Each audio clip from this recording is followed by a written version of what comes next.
हाँ जी, तो टेक्नोलॉजी का कमाल और टेक्नोलॉजी की प्रॉब्लम, जितना बड़ा कमाल उतनी बड़ी प्रॉब्लम। खैर एनीवे, हम आप लोग को बताए थे सेक्सुअल अब्यूज़ के फिज़िकल साइंस। सेक्सुअल अब्यूज़ के साइंस सिर्फ फिज़िकल ही नहीं होते हैं, इमोशनल भी होते हैं।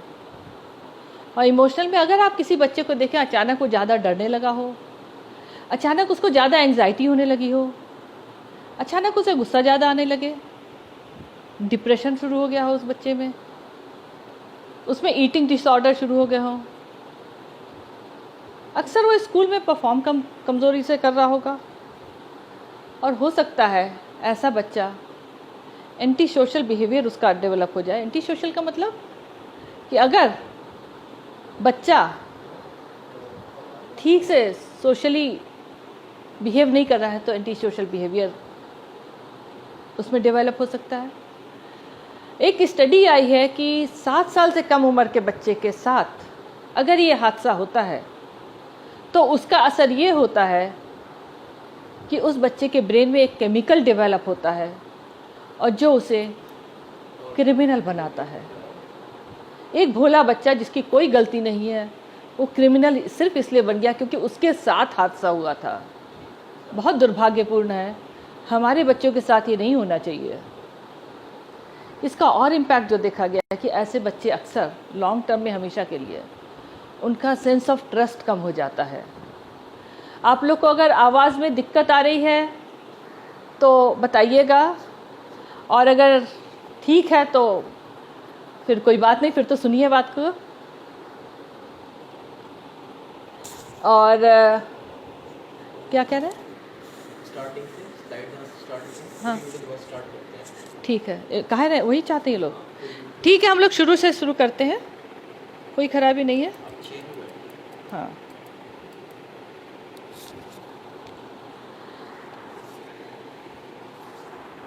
एक मिनट इधर इधर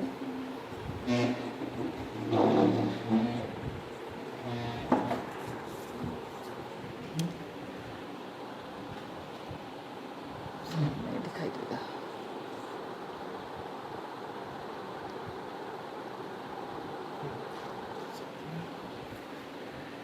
चलिए तो आप लोग का टाइम बहुत चला जाएगा इसमें। इलाहाबाद यूनिवर्सिटी के बारे में हम लोग बता रहे थे। मैं भी इलाहाबाद यूनिवर्सिटी की पढ़ी हुई हूँ और आज बहुत ज़्यादा खुशी हो रही है कि मैं आप लोगों से, अपने ही यूनिवर्सिटी के लोगों से मैं मिलकर बात कर रही हूँ। सबसे ज़्यादा खुशी इस बात की हो रही है कि अभी भी इलाहाबाद यूनिवर्सिटी हम लोग के जेहन से कहीं नहीं गया है। इवन मैं अमेरिका में थी, वहाँ पे भी हम लोग इलाहाबाद यूनिवर्सिटी के लोग मिल गए थे और हम लोगों ने अपना गुट बना लिया था। तो इलाहाबाद यूनिवर्सिटी बहुत ही 1887 के में बनाई गई यूनिवर्सिटी है, बहुत पुरानी है, इसका इतिहास बहुत पुराना है। और इस इतिहास के साथ साथ इसमें इतने गौरवान्वित पल हर एक विद्यार्थी ने जोड़े हैं कि इसकी जो बिल्डिंग है उसका एक एक ईंट कई कई विद्यार्थियों की बहादुरियाँ और उनकी तारीफ़ें और उनके अचीवमेंट से भरी हुई है। और इसीलिए हम लोग को अपना इलाहाबाद यूनिवर्सिटी का प्यार अभी भी अच्छा लगता है। और कौस्तुभ जी की जितनी तारीफ़ की जाए कि उन्होंने छोटा सा बच्चा हम लोग के सामने का और इतनी बढ़िया काम किया है कि आज हम अपनी यूनिवर्सिटी के लोगों से मिल पा रहे हैं, उनसे बात कर पा रहे हैं। इलाहाबाद यूनिवर्सिटी से मेरी बहुत सारी यादें हैं, वो तो सब हम लोग कभी और बात करेंगे। आज हम आप लोगों को जो बताना चाहते हैं, हम जो टॉपिक लेके आए हैं चाइल्ड सेक्सुअल अब्यूज़ का, और चाइल्ड सेक्सुअल अब्यूज़ का टॉपिक जो लेके आए हैं वो मैं सोच समझ के लेके आई हूँ। मैं सॉफ्टवेयर इंजीनियर हूँ क्वालिफिकेशन से, लेकिन मैंने अमेरिका में जब हम लोग थे, हमारे हस्बैंड IIT खड़गपुर से हैं, उन्होंने भी वहीं पे मास्टर्स करी। हम दोनों ने मिलके ये देखा कि अमेरिका में भी वही आदमी है जो यहाँ पे है, उनके भी 2 हाथ पैर हैं, 2 आँखें हैं, जैसे यहाँ हिंदुस्तान में है। हम लोग को ये नहीं समझ में आता था कि वहाँ पे ऐसा क्या खास है जो हमारे देश में नहीं है। हमारे देश में अगर नेचुरल रिसोर्सेज देखिए तो हम लोग टॉप 10 में आते हैं, ह्यूमन रिसोर्सेज नंबर 1 है। It depends how we manage it. और अगर आप क्लाइमेट की बात करें तो अपने देश की climate best, one of the best climates हैं, चारों सीजन होते हैं, बहुत ही कम देशों में ऐसा होता है। तो प्रकृति की तरफ से हम लोग को कोई कमी नहीं है। लेकिन जब ग्लोबल ग्रोथ इंडेक्स की बात होती है तो हमारा देश नीचे से शुरू होता है। इसके मतलब कहीं ना कहीं जो प्राकृतिक संपदा हमें मिली है और जो हमारी अचीवमेंट्स है उसमें फ़र्क है। उस अचीवमेंट का फ़र्क क्या है? अंडर परफॉर्मेंस हम लोगों की कहलाएगी वो। और जब हम लोगों ने थॉरो स्टडी की तो हम लोगों ने पाया कि इसका बहुत बड़ा कारण जो मुझे लगा और मेरे संग जो मेरे साथी थे उन्होंने भी स्टडी में यही पाया, चाइल्ड सेक्सुअल अब्यूज़ एक मुख्य मुद्दा है जिसकी वजह से ये समस्याएं हमारे देश में आ रही हैं। चाइल्ड सेक्सुअल अब्यूज़ की हम एक डेफिनेशन आपको बता देते हैं। इसकी डेफिनेशन तो बहुत छोटी सी है लेकिन समस्या बहुत बड़ी है देश की है। Sexual offences against children are committed when a person whether young or old, any gender, कोई भी जेंडर का होगा, बच्चा नहीं होगा लेकिन वो young or old, not child, involves a child in sexual activity. तो सेक्सुअल अब्यूज़ की परिभाषा क्या है? कोई भी जो अडल्ट होता है जब किसी बच्चे के साथ किसी भी रूप में कोई सेक्सुअल एक्टिविटीज़ करेगा तो वो चाइल्ड सेक्सुअल अब्यूज़ मानी जाएगी। ये तो 2 लाइन की परिभाषा है, लेकिन ये समस्या क्यों गंभीर है इसके बारे में हमारे पास कुछ स्टैटिस्टिक्स हैं जो मैं आपसे शेयर करना चाहती हूँ, शायद वो आपको हेल्प करें। India topped the world in 2020 in child sexual abuse related material on the net, और 2016 में child sexual abuse related material और चाइल्ड सेक्सुअल अब्यूज़ में विश्व में हिंदुस्तान पहले 5 देशों में था। सेक्सुअल अब्यूज़ बच्चों की बढ़ रही है, गंभीर है समस्या, लेकिन वो सॉल्व भी होगी और इसी के लिए हम और आप बैठे हुए हैं आज। अक्सर हम लोग ये सोचते हैं कि सेक्सुअल अब्यूज़ किसी खास तबके में होती है, लेकिन आपको बता दें कि हर सामाजिक स्तर पे इसका अनुपात समाज में बच्चों के सेक्सुअल अब्यूज़ का बराबर है, चाहे वो अमीर हो चाहे वो गरीब हो। Women and child development ministry ने एक स्टडी की थी 2007 में, जिसमें पाया गया था कि हिंदुस्तान के 53% बच्चे, 53% बच्चे चाइल्ड सेक्सुअल अब्यूज़ से ग्रसित थे, और उन 53% बच्चों में आपको बता दें 57% बॉयज़ थे, लड़के थे। और इससे भी ज़्यादा है कि अगर कोई अपराधी हो जो जेल से छूटा हुआ है, उसको तो हम लोग आराम से बच्चे को बचा सकते हैं उससे, लेकिन जो हमारे घर के आसपास के लोग हैं, हमारे रिश्तेदार हैं, हो सकता है हमारे परिवार का ही कोई व्यक्ति हो जो उस छोटे से बच्चे के संग सेक्सुअल अब्यूज़ कर रहा हो, उसको कैसे रोकेंगे? यही एक समस्या है कि सेक्सुअल अब्यूज़ में 98% टाइम, मैं बैठ जाती हूँ जिससे कि आप लोग को स्क्रीन ठीक से दिखाई दे सके, 98% टाइम सेक्सुअल अब्यूज़ करने वाला आपके आसपास का कोई होता है। और यही एक गंभीर विषय है जिसकी वजह से हमारे बच्चे इसके शिकार हो रहे हैं। लेकिन इसका मतलब ये नहीं है कि हम अपने बच्चों का बचपना रोक दें, बच्चों को खेलने से रोक दें, बच्चों को प्यार करना बंद कर दें, बच्चों को किसी को प्यार नहीं करने दें। नहीं, बच्चे को उसका बचपना पूरा चाहिए, उसको खुशियाँ चाहिए, उसको सबका प्यार चाहिए, सबका अपनापन भी मिलना चाहिए। इसमें कोई कमी नहीं होनी चाहिए। कमी कहाँ पे होनी चाहिए? हम लोग बच्चों को मजबूत करेंगे, हम लोग खुद को जागरूक करेंगे और इस कानून का पालन मान के। पॉक्सो कानून बहुत बढ़िया है, अभी हम आपको पॉक्सो कानून के बारे में भी बताएंगे और आपको पता चल जाएगा कि पॉक्सो कानून कितनी अच्छी तरीके से काम कर रहा है और कितना बढ़िया कानून है। विश्व का सबसे बढ़िया कानून पॉक्सो कानून बना है जो 2012 में। तो सेक्सुअल अब्यूज़ के बारे में जानने से पहले हम कुछ इंपॉर्टेंट चीज़ें अपने बता दें आप लोगों को। इम्पॉर्टेंस ऑफ टच, स्पर्श का महत्व क्या है? स्पर्श वायलेंस को कम करता है, स्पर्श इंटीमेसी को बढ़ाता है, लोगों के बीच में ज़्यादा ट्रस्ट स्पर्श से आता है। इसके अलावा लर्निंग एंगेजमेंट बढ़ाता है स्पर्श। इकोनॉमिक गेंस देखा गया है कि जिन टीम में ज़्यादा स्पर्श करती हैं जो टीम्स, उनका जो है जो वो आता है रिजल्ट्स वो ज़्यादा अच्छे आते हैं फाइनेंशियल गेन के। इसके अलावा कार्डियोवैस्कुलर स्ट्रेस को कम करता है स्पर्श। इट डिक्रीजेज द बीमारियों को कम करता है, इम्यून सिस्टम को बढ़ाता है। तो ओवरऑल स्पर्श एक सही चीज़ है, स्वास्थ्य के लिए ज़रूरी है, ग्रोथ के लिए ज़रूरी है। कुछ स्पर्श होता है जो हम लोग सब लोग पसंद करते हैं, जैसे कोई गाल पे किस कर दे, कोई माथे पे किस कर दे, अच्छा लगता है। गले लगा ले, शोल्डर पे पैट करे, दोस्त गलबैयाँ डालते हैं एक दूसरे के गले में, हाथ डाल के चलते हैं, हैंडशेक हम लोग ऑफिस में करते हैं प्यार से, वो अच्छा लगता है and is good, is healthy, it should be done.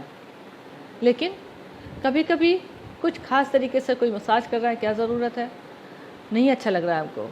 Handshake कर रहा है, हैंडशेक के बहाने हाथ में उंगली से टिकल कर रहा है, नहीं ये गलत है, ये कन्फ्यूजिंग ही नहीं, ये गलत है, इसको रोकना है। हैंड होल्डिंग कुछ ज़्यादा ही हो रही है, उतनी ज़्यादा नहीं चाहिए थी। 1 मिनट के लिए हैंड होल्ड किया किसी वजह से, ठीक है, लेकिन ये क्या कि उसको होल्ड करके ही रखे हुए हैं। ज़रूरत से ज़्यादा टिकलिंग, प्राइवेट पार्ट्स में टिकल करने के लिए हाथ बढ़ा दे, ये सब किसेस खास तरीके से जैसे लिप्स वगैरह पे कर दे, क्यों ज़रूरत है, प्राइवेट पार्ट पे कर दे, क्यों ज़रूरत है। These are the touches which we should stop. I am talking in perspective of the child, not of the adults. Adults is different perception we will talk some other time, but right now we are talking about children. Child sexual abuse जिसको कि हम मुद्दा बना रहे हैं, आप लोग को लग रहा होगा कि इसकी ज़रूरत क्या है, क्यों इसको इतना मुद्दा बना रहे हैं, तो आपको बता दें, सेक्सुअल अब्यूज़ का बच्चे पे इम्पैक्ट बहुत सीरियस होता है। इसके कुछ फिजिकल साइंस हैं, जैसे सेक्सुअली ट्रांसमिटेड डिजीज़ बच्चों को हो सकती हैं, उनमें इंटरनल ब्लीडिंग हो सकती है, इन्फेक्शंस हो सकते हैं, क्रॉनिक पेन बच्चों में डेवलप हो सकता है। ये नहीं कि सिर्फ प्राइवेट पार्ट में, किसी भी बॉडी के पार्ट में, it is reaction to the situation when the brain works in the fashion like that. Damage to internal organs, internal organs का डैमेज जब होता है तो बच्चा तुरंत मरता नहीं है, तिल तिल करके मरता है। मैं क्लास 10th में थी, मैंने अपनी एक बहुत अच्छी और सुपर जीनियस दोस्त इस सेक्सुअल अब्यूज़ को खोई है। मुझे तब तक पता नहीं था, जब मेरे दोस्त की डेथ हुई तब मेरी माँ ने मुझे बताया, क्योंकि वो बीमार बहुत रहती थी और बीमार रहती थी, स्कूल से अक्सर उसको छुट्टी मिलती थी। और आप लोग को तो पता है, आप लोग भी बड़े हुए हैं कि हम लोगों के माँ बाप कैसे होते हैं, थोड़ा बहुत बुखार होता है तो दौड़ा देते हैं स्कूल, और हम लोग को बड़ा गुस्सा आता है कि बहाना तक तो चलता नहीं है और थोड़े बहुत बुखार में भी लोगों को तरस नहीं आता है। तो हमारे संग भी यही होता था, तो हम अपनी माँ से गुस्सा होते थे कि आप देखिए मुझे दौड़ा देती है स्कूल को, और मेरी सहेली है उसकी माँ उसको बीमार होती है तो घर रोक लेती हैं। तो माँ कहती थी तुम्हें बताऊंगी, कभी कभी बताती नहीं थी। जब उसकी डेथ हुई तब उन्होंने मुझे बताया कि जब वो 4 साल की थी तो उनके ही घर के नौकर ने उस बच्ची का रेप किया था, उसकी वजह से उसके इंटरनल ऑर्गन्स डैमेज हो गए थे। और आपको एक बात और बता दें, उस बच्ची के माँ बाप हमारे शहर के सबसे बड़े अधिकारी थे, मतलब उसको कोई कमी नहीं थी कि उसकी सुरक्षा ना हो पाती। लेकिन ये क्योंकि इस तरीके से होता है कि बच्चे का नुकसान हो ही जाता है, और इसीलिए इससे बच्चों को रोकने के लिए हम लोगों को मुहिम चलानी पड़ेगी कि इसको रोका जाए। खैर अभी भी उसकी याद आती है, बहुत दुख होता है। उसका नाम हम लोग नहीं ले सकते हैं क्योंकि पॉक्सो एक्ट में मना है, इसलिए मैं अपनी उस सहेली का नाम नहीं ले रही हूँ यहाँ पे। ये तो फिजिकल साइंस थे। इमोशनल साइंस जो बच्चे को लाइफ लॉन्ग डैमेज कर जाते हैं। अक्सर ऐसे बच्चे, उनमें डर ज़्यादा बढ़ने लगता है, एंग्जाइटी ज़्यादा होती है ऐसे बच्चों में। अक्सर ऐसे बच्चों में एकदम से गुस्सा ज़्यादा बढ़ने लगती है। आप ये पहचान सकते हैं ऐसे बच्चों को जब उनमें ऐसे बिहेवियर चेंजेस हों। डिप्रेशन शुरू हो सकता है, ईटिंग डिसऑर्डर हो सकता है पढ़ने में कमज़ोर होने लगे, या स्कूल जाने में ही इंटरेस्ट उसका ख़त्म हो जाए। और अक्सर ऐसे बच्चे एंटी सोशल बिहेवियर उनमें डेवलप ज़्यादा हो जाता है। एंटी सोशल बिहेवियर के ऊपर एक स्टडी भी हुई है, अभी वो कंफर्म नहीं हुई है लेकिन स्टडीज़ चल रही हैं उस पर, और जो डेटा आ रहा है वो यही आ रहा है कि अगर 7 साल से कम उम्र के बच्चे के साथ ये हादसा होता है तो उसमें ब्रेन में ऐसा केमिकल डेवलप होता है कि उसको टेंडेंसी क्रिमिनल हो जाती है। बहुत ही दुखदाई है। एक भोला बच्चा, नादान बच्चा, निर्दोष बच्चा किसी अपराधी के अपराध की वजह से उसके खुद में अपराधी प्रवृत्ति डेवलप हो जाए, इसलिए इस सेक्सुअल अब्यूज़ को रोकना ज़रूरी है। इसका इम्पैक्ट जो बच्चों पे देखा गया है कि ऐसे बच्चों में सेंस ऑफ ट्रस्ट कम हो जाता है, उनका कॉन्फिडेंस लेवल कम हो जाता है। वो ऐसे बच्चे अक्सर मीनिंगफुल रिलेशनशिप नहीं इस्टेब्लिश कर पाते लोगों के साथ। और ये सब डैमेज क्यों हो गया? क्योंकि सेक्सुअल अब्यूज़ हुई थी बच्चे के साथ। और degree of damage depends upon, इस पर डिपेंड करती है कि अब्यूज़र कौन था, हुआ क्या था बच्चे के साथ, बच्चे से कहा क्या गया था, कब तक अब्यूज़ चली, बच्चे ने फील कैसा किया, बच्चे ने इसको इंटरप्रेट किस तरह से किया है, क्या समझा इससे, इसके अलावा जब बच्चे ने किसी को बताया तो लोगों ने क्या रिएक्ट किया, और बच्चे की उम्र क्या थी, इन सब चीज़ों का सेक्सुअल अब्यूज़ पे का बच्चे के ऊपर असर पड़ता है। और ये सब फैक्टर्स हैं। एक बच्चा बच्चा ही होता है, चाहे लड़का हो चाहे लड़की हो। सेक्सुअल अब्यूज़ किसी के भी संग होती है, असर करती है। लेकिन देखा गया है, रिसर्चेज आई हैं कि अगर कोई फीमेल किसी मेल बच्चे के साथ सेक्सुअल अब्यूज़ करती है तो ये मेल बच्चे के ऊपर ज़्यादा साइकोलॉजिकल डैमेज कॉज करता है। और ऐसे मेल बच्चे अक्सर फीमेल्स के लिए उनमें एक रेज, एक गुस्सा पैदा हो जाती है। एक स्टडी आई है जिसमें निकला है कि 80% जो रेपिस्ट थे उनकी बचपन में सेक्सुअल अब्यूज़ हुई थी। कहने की ज़रूरत नहीं है, उससे ज़्यादा आप लोग खुद समझदार हैं। होता क्यों है ऐसा? इसका कारण है हमारे समाज का मानसिक तरीका, सोचने का तरीका बच्चों के बारे में। मुझे याद है, मैं यूपी की ही हूँ। मैं जब बड़ी थी तो मैं सबसे बड़ी बहन हूँ, मेरे 2 छोटे भाई हैं, एक छोटी बहन है। तो जब मैं बाजार जाती थी तो मुझे अकेले नहीं जाने देते थे, मेरा छोटा भाई कर देते थे। अब वो छोटा भाई जिसको मैं एक थप्पड़ मारूँ गिर जाए, वो मेरी क्या रक्षा करेगा? लेकिन उसके अंदर ही भावना डाली गई थी कि बहन की रक्षा करनी है तुम्हें। भावना गलत नहीं थी, लेकिन जो हम लोग का माइंड सेट है उसकी वजह से हुआ क्या, वो लड़का जो है वो लड़का ये सोचने लगा कि मुझे तो सुरक्षा देनी है। अगर सुरक्षा देनी है तो मतलब मैं मजबूत हूँ, मतलब मेरे साथ कभी कुछ गलत हो ही नहीं सकता है। लेकिन अगर कभी किसी लड़के के साथ कुछ हो जाता है ऐसा, तो वो लड़का क्या सोचेगा? फिर उसको ये लगेगा कि अरे मेरे साथ ही हादसा हो गया, मेरे ही साथ किसी ने कुछ गलत कर दिया जिससे मुझे चोट लगी, तकलीफ़ हुई और मैं कुछ कर नहीं पाया। और इसके मतलब क्या मैं लड़का नहीं रह गया? क्योंकि हम लोगों ने तो कहा लड़का तो दूसरों को बचा रहा है, वो कैसे कमज़ोर हो सकता है? इसके अलावा अगर वो मदद मांगेगा, क्योंकि वो तो सबकी मदद करता है, तो मदद मांग कैसे सकता है? और अगर मदद मांगेगा तो शायद उसको कोई लड़का नहीं मानेगा, उसे कमज़ोर समझेगा। साथ ही उसको पीयर ग्रुप में भी बात करने से शर्म आती है, इस बारे में अपने दोस्तों से भी बात करने में शर्म आती है, क्योंकि उसको लगता है अगर दोस्तों को बता देंगे तो कहीं ऐसा ना हो कि वो मेरे सेक्सुअल ओरिएंटेशन को ही चैलेंज करने लगे कि मैं जो हूँ मेरा ओरिएंटेशन ही डिफरेंट है, क्योंकि कोई इस बात को मानेगा नहीं। क्योंकि वजह क्या है, हम लोग के इस बारे में बात नहीं होती है। मी टू मूवमेंट आप लोग को सबको याद होगा, क्योंकि आप सब लोग कंपटीशन की तैयारी कर रहे हैं, तो ये तो ज़रूर आपने पढ़ा भी होगा और पता भी होगा। मी टू मूवमेंट में हुआ क्या था? सिर्फ यही हुआ था कि जिसके साथ भी किसी भी तरह की सेक्सुअल अब्यूज़ हुई थी, उसने खुल के ओपन स्टेज पे, ओपन प्लेटफॉर्म पे आके अपने बारे में बताया और कहा मी टू, मतलब उसके साथ हुआ। और इस मी टू मूवमेंट की वजह से एक अच्छी बात हुई कि हम लोगों के यहाँ सेक्सुअल, अभी तक क्या होता था, यूपी में तो बहुत ज़्यादा कॉमन है, यूपी एमपी ज़्यादातर स्टेट्स में अपने देश में, कि अगर किसी के साथ किसी भी तरह की सेक्सुअल अब्यूज़ पता चलती है तो उसको आउटकास्ट कर दिया जाता है। और अगर रेप हो जाए तो उस लड़की की तो ज़िंदगी ख़त्म, या तो वो सुसाइड कर ले, या उसके माँ बाप उसे मार डालते थे, या अगर धोखे से उसकी शादी हो गई थी तो उसका हस्बैंड उसको छोड़ देता था। क्योंकि दोष किसका है? जिसके संग अपराध हुआ है। अपराधी को कोई नहीं कुछ कहता था। इस मी टू मूवमेंट ने एक थॉट प्रोसेस चेंज किया है, और मैं इस मोमेंट को आप लोगों के साथ शेयर करते हुए चाहूँगी कि आप लोग भी इस मी टू मोमेंट को अपने साथ जिएं।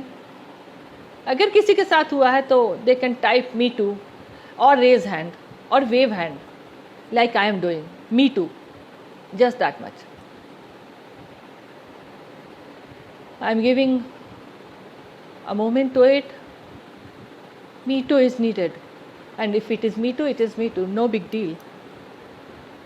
This is not our fault. किसी अपराधी ने अगर हमारे संग अपराध किया तो इसमें मेरी गलती क्या है? गलती उस अपराधी की है। सज़ा किसे मिलनी चाहिए? उस अपराधी को। मेरे साथ तो अपराध हुआ है, मैं जो हूँ इसमें मेरा कोई दोष नहीं है। और अगर हम में से किसी के साथ कुछ हुआ है जो बचपन में, तो इसका मतलब नहीं है कि हम लोग अडल्ट भी उस अपराध के साथ बनेंगे। अपराधी ने किया था, उसके साथ गया। हम लोग एक नॉर्मल अडल्ट है। इसी के साथ मैं पॉक्सो एक्ट शुरू करूँगी। पॉक्सो एक्ट 2012 में बना था। 2012 के पहले संविधान में कोई ऐसा कानून नहीं था जिसमें बच्चों के साथ होने वाली सेक्सुअल अब्यूज़ की रिपोर्टिंग ऑफिशियल तरीके से की जाए। ऐसी बात नहीं, कुछ कानून रिपोर्टिंग होती थी, बहुत कम होती थी, क्योंकि ये कानून ही नहीं था इसके बारे में लोगों को पता ही नहीं था कि इसके बारे में कुछ किया जा सकता है। पॉक्सो की फुल फॉर्म बहुत ज़रूरी है, क्योंकि लोग पॉस्को कहते हैं इसको अक्सर। हालांकि आप लोग से तो उम्मीद नहीं है, इलाहाबाद यूनिवर्सिटी वाले कम से कम बहुत ही केयरफुल और मेटिकुलस होते हैं अपने काम में, तो आप लोग को पता होगा, लेकिन फिर भी आपकी नॉलेज के लिए बता दें, इसकी फुल फॉर्म है protection of children from sexual offences act 2012। 2012 में ये बना था। कानून की ज़रूरत क्यों पड़ी? सबको पता है कि कानून बनेगा तभी रिपोर्टिंग हो पाएगी, तभी इसको हम लोग एड्रेस कर पाएंगे, और इस मुद्दे को अगर रोकना है तो इसको एक व्यवस्था में लाने की ज़रूरत होती है। मैं आपके सामने पॉक्सो एक्ट की डेफिनीशन पढ़ने जा रही हूँ, और मैं आपको बता दूँ, अगर आप इस डेफिनीशन को बहुत ध्यान से पढ़ लेंगे तो इस एक्ट के जितनी रूलिंग्स हैं सारी इसमें यहीं पे आ जाती हैं। और इस एक्ट को ध्यान में रख के, इस डेफिनीशन को ध्यान में रख के आप किसी भी बच्चे को बचाने जब जाएंगे तो सिर्फ इस डेफिनेशन को ध्यान रख के बात करिएगा, तो चाहे पुलिस वाला हो, चाहे समाज का कोई भी व्यक्ति हो, आप उसको पूरा जवाब दे पाएंगे कि ये पॉक्सो एक्ट है और इसके अंतर्गत इसको रोकना ज़रूरी है। डेफिनेशन क्या है? Right to privacy, interest and well being of the child should be protected and respected by every person, by all means and through all stages of a judicial process.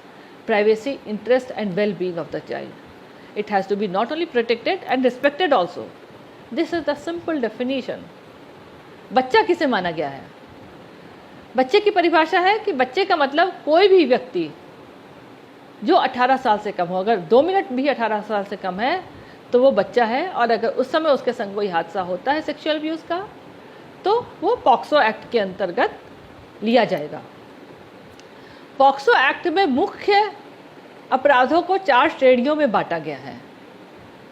ये है penetrative sexual assault, sexual harassment and use of child for pornographic purposes.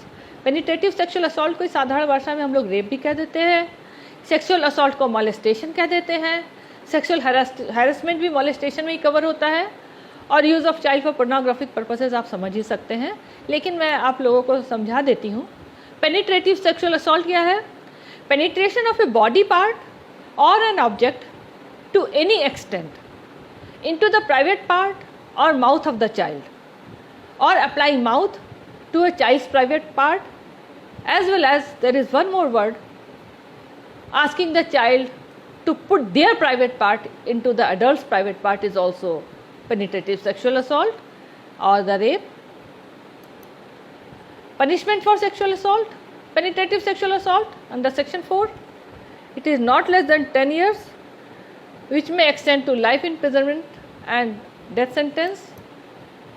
Aggravated penetrative sexual assault, it is a penetrative sexual assault, but it is done by somebody who is the person of in a position of trust or authority of child, जैसे कि security forces, police officer, public servant, jail management staff, remand home, protection home, observation home, hospital management, anybody, religious institutions, educational institution, anybody who has authority and who is in access to the easy access to the child, because हम लोग इन सब के पास अपने बच्चों को निश्चिंत होकर भेजते हैं, क्योंकि बच्चों को इन जगहों पे जाना ही होता है सीखने के लिए। और ऐसे लोग जब बच्चे के संग सेक्सुअल पेनिट्रेटिव सेक्सुअल असॉल्ट करते हैं तो वो एग्रेवेटेड पेनिट्रेटिव सेक्सुअल असॉल्ट की कैटेगरी में आता है, और एग्रेवेटेड पेनिट्रेटिव सेक्सुअल असॉल्ट की मिनिमम सज़ा 20 साल है और डेथ सेंटेंस तक ये पड़ सकता है। Sexual assault, whoever with sexual intent touches the private part of a child or makes the child touch theirs or does any other act with sexual intent which involves physical contact without penetration is said to commit sexual assault. Sexual assault का punishment क्या है? Imprisonment which may be not less than 3 years, extend up to 5 years, and fine also. Aggravated sexual assault section 9, ये भी aggravated के definition हम आपको बता ही चुके हैं कि एग्रेवेशन किस डेफिनेशन में माना जाता है, और इसमें सज़ा जो है कम से कम 7 साल हो जाती है और फाइन होता है। एग्रेवेटेड पोजीशन जब होती है असॉल्ट की या किसी भी सेक्सुअल असॉल्ट की या पेनिट्रेटिव सेक्सुअल असॉल्ट की, तो जो रेगुलर सजा है उसका डबल या 1.5 टाइम्स इसकी सज़ा मानी गई है और बनाई गई है। सेक्सुअल हैरेसमेंट क्या है? अटर्स एनी वर्ड और मेक्स एनी साउंड और मेक्स एनी जेस्चर और एग्जिबिट्स एनी ऑब्जेक्ट और बॉडी पार्ट। अगर बच्चे से किसी भी अश्लील भाषा में बात की जाए, अश्लील आवाज़ें निकाली जाएं बच्चे के लिए और अश्लील चीज़ें दिखाई जाए बच्चे को, ये सब सेक्सुअल हैरेसमेंट माना जाता है। या बच्चे से उसके शरीर के हिस्सों को देखा जाए या बच्चे को अपने शरीर के प्राइवेट पार्ट्स दिखाए जाए और बच्चे के भी प्राइवेट पार्ट्स देखे जाए, ये भी अश्लीलता है और ये सब भी सेक्सुअल हैरेसमेंट का हिस्सा होता है। या बच्चे को सेक्सुअल इंटेंट के मैसेजिंग करे, सेक्सुअल इंटेंट के कोई वीडियो भेज दे, कोई क्लिप भेज दे, ये सब सेक्सुअल हैरेसमेंट का हिस्सा है और ये इसको भी क्राइम माना गया है। इस क्राइम की सज़ा सेक्शन 11 में कम से कम 3 साल होती है और फाइन भी होता है। Use of child for pornographic purposes, सबसे ज़्यादा जैसा हमने अभी आपको बताया 2020 में हम लोगों ने विश्व में अपना झंडा परचम ऊंचा उठाया है इस क्रम में। Representation of the private organs of a child, usage of a child engaged in real और प्रिटेंडेड सेक्सुअल एक्ट, बच्चे के प्राइवेट पार्ट्स का रिप्रेजेंटेशन किसी भी तरीके से किसी तरह से उनको दिखाया जाना या बच्चे को किसी सेक्सुअल एक्ट में करते हुए दिखाते हुए उसके फ़ोटोज़ वगैरह लेना, उसके वीडियो बनाना और या उसको देना। Indecent representation of a child shall be guilty of the offence of using a child for pornographic purposes, इसको अपराध माना गया है और ये अपराध अब और भी ज़्यादा इसके ऊपर गंभीरता से काम हो रहा है। 2012 के एक्ट में अगर पोर्नोग्राफी के लिए सज़ा 5 साल थी तो मैक्सिमम सज़ा 5 साल थी, तो 2019 में इसको अब मिनिमम कर दिया गया है 5 साल की सज़ा। उसी तरह अगर जो जिस तरह का वीडियो बनाया गया है बच्चे को लेके, अगर एग्रेवेटेड असॉल्ट होते हुए दिखाई गई है कि प्राइवेट पार्ट्स को छूते हुए दिखाया गया है, तो उसमें भी सज़ा बढ़ा दी गई है कई गुना। हर तरह की सज़ाएं काफ़ी बढ़ा दी गई हैं और अगर रिपीट ऑफेंडर होता है तो उसकी सज़ा डबल हो जाती है और हर सज़ा में, हर अपराध में, यहाँ पर चाइल्ड सेक्सुअल अब्यूज़ में हर अपराध में जेल ज़रूर हो रही है और नॉन बेलेबल इसका क्राइम है। Abetment of an attempt to commit an offence, अगर किसी ने उकसाया है या किसी ने क्राइम करने की कोशिश भी की है तो भी सज़ा मिलती है। अगर आप लोगों को किस्सा याद होगा, आज से कोई 2 साल पहले की बात है, एक बच्ची की न्यूज़ आई थी कि हरियाणा की बच्ची थी और उससे किसी ने सेक्सुअल असॉल्ट करना चाहा था और बच्ची वहाँ से भाग के पुलिस थाने गई थी, पुलिस में रिपोर्ट लिखाई थी क्योंकि उसको सेफ टच और अनसेफ टच बता दिया गया था तब तक, तो उसे पता था कि ये व्यक्ति जो कुछ हमारे साथ करने जा रहा है गलत है। उसने कंप्लेंट करी, कोर्ट में गया। जब कोर्ट में केस किया तो अपराधी ने यही कहा कि मैंने तो जी कुछ किया ही नहीं, बच्ची तो भाग गई थी, बच्ची थी कहाँ मेरे पास। जज ने कहा बच्ची जरूर भाग गई थी, लेकिन आपने जो एक्ट की शुरुआत करी थी जिसकी वजह से बच्ची भागी, उसने उस बच्ची के दिमाग पे असर कर दिया और इसलिए आपका अपराध हो गया और इसकी सज़ा आपको उतनी ही मिलेगी। और उसको फिर उसकी सज़ा दी गई थी जिससे कि लोगों को सबक मिले कि लोग ऐसी कोशिश भी ना करें। और ये बहुत ज़रूरी है क्योंकि सेक्सुअल अब्यूज़ का जैसा आपको रेट पता है अपने देश का, जब तक इतना कड़ी सज़ा नहीं होगी लोग इसको बहुत ही आसानी से लेंगे। मैं जानना चाहती हूँ कि टाइम कितना हो गया है, 3 बज गए हैं। आगे क्या अगर हम लोग कर लें, क्योंकि आप लोग का टाइम आज ख़त्म हो गया है। आप लोग बताइए। कौस्तुभ जी आप मैसेज कर सकते हैं, मैं मैसेज देख रही हूँ क्योंकि 3 बज चुके हैं, तो हमारे ख्याल से हम लोगों को बाकी कल करना चाहिए। बाकी के एक्ट में रिपोर्टिंग है, रिपोर्टिंग के बाद अगर पॉक्सो का केस होता है तो उसको कैसे डील किया जाता है, कौन कौन से गवर्नमेंट ऑफिशियल्स इन्वॉल्व होते हैं, कौन कौन से डिपार्टमेंट इन्वॉल्व हैं, कौन कौन सी मिनिस्ट्री इन्वॉल्व है, और कुछ केसेस जो पॉक्सो एक्ट बनने के पहले के, कुछ पॉक्सो एक्ट बनने के बाद के, और कुछ एक्स्ट्रा ऑर्डिनरी केसेस और जिनके एक्स्ट्रा ऑर्डिनरी जजमेंट्स आए हैं, उसके बारे में हम लोग कल डिस्कस करेंगे। और हमको लगता है कि आप लोगों को आज हम आपका ज़्यादा टाइम नहीं लेंगे, क्योंकि हमने 2 बजे से 3 बजे का टाइम कहा था। कल भी हम इसी टाइम पे आप लोगों से मिलेंगे। हम लोग यहीं पे रोकते हैं। कल रिपोर्टिंग का प्रोसीजर आपको बताएंगे कि पॉक्सो के केस में रिपोर्टिंग कैसे होती है, क्या प्रिकॉशन होते हैं, मीडिया का रोल क्या है, ये सब चीज़ें हम लोग कल बताएंगे। और अगर आप लोग को कोई सवाल है, आप लोग टेक्स्ट में डालिए, यहाँ पे मैसेज में मैं देख रही हूँ और मैं आप लोगों के सवालों के जवाब दूंगी। लेकिन लाइव टेलीकास्ट मैं 2 मिनट चलने देती हूँ, जिससे कि अगर आप लोग का कोई जवाब हो, और अगर आप लोगों को कोई कमेंट करना हो कि मेरे प्रेजेंटेशन में आप कुछ क्या चीज़ चाहते हैं, इंग्लिश और हिंदी के बारे में बता दिया। इंग्लिश यूज़ कर रही हूँ, हिंदी और इंग्लिश मिक्स करके।